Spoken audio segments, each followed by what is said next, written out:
बुढ़ाबलंगर 43.07 millimetre वर्षा और बैतरणी रे 30.65 millimetre वर्षा होती। आपको छाड़देले लोअर ब्राह्मणी आमर 15 mm आउ बंशधार 10.82 मिलीमीटर, इंद्रावती 16.36, नागावली 20.18 और कोला बेसिन 29.20 मिलीमीटर वर्षा होती। ये जो वर्षाटा होती वर्तमान जाए जोटा कि आमर 8:30 आम रेकर्ड होता फल बैतरणी रे जलस्तर वृद्धि पाइब, बुढ़ाबलंगर वृद्धि पाइब एवं जलकार वृद्धि पाइब, सुवर्णरेखार किछिटा वृद्धि पाइब।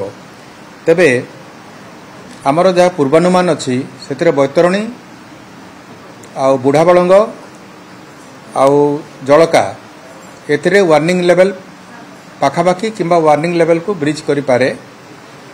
आमर आजिर जो रेनफॉल तार उपरे डिपेंड करिवो सेटा डेंजर लेवल क्रॉस करिवो ना नहीं। तेणुक आज जदि वर्षा न हुए ताले सेटा डेंजर लाइन क्रॉस करिवो नाही।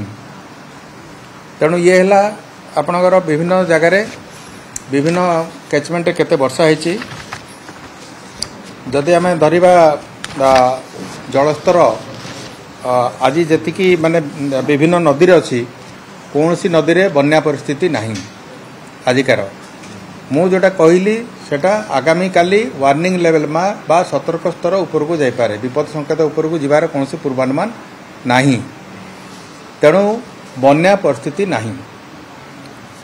आमे जदि विभिन्न रिजर्वर गुड़ाक देखा हीराकुद डैम रे सर्वोच्च जलधारण लेवलटा जोटा 630 फीट थिला बेलू सकाल 9टारे 626.31 फीट अच्छी एवं रेंगाली रे सर्वोच्च जलधारण लेवलटा 123.5 थिला बेलू आमर वर्तमान लेवल अच्छी 122.73 मीटर।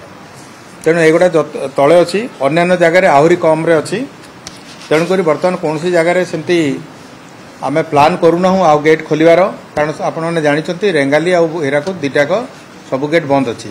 तेबे आजिर जदि वर्षार अनुसार किसी तो आम पूर्वानुमान हुए जे अधिक जल आसबार संभावना अच्छी जलभंडार भितर को, तेबे आमे से डाटा अनुसार आमर मॉडल रन करके आमे गेट खोली पारू, किंतु बर्तमान जाए कन्फर्म ही नहीं।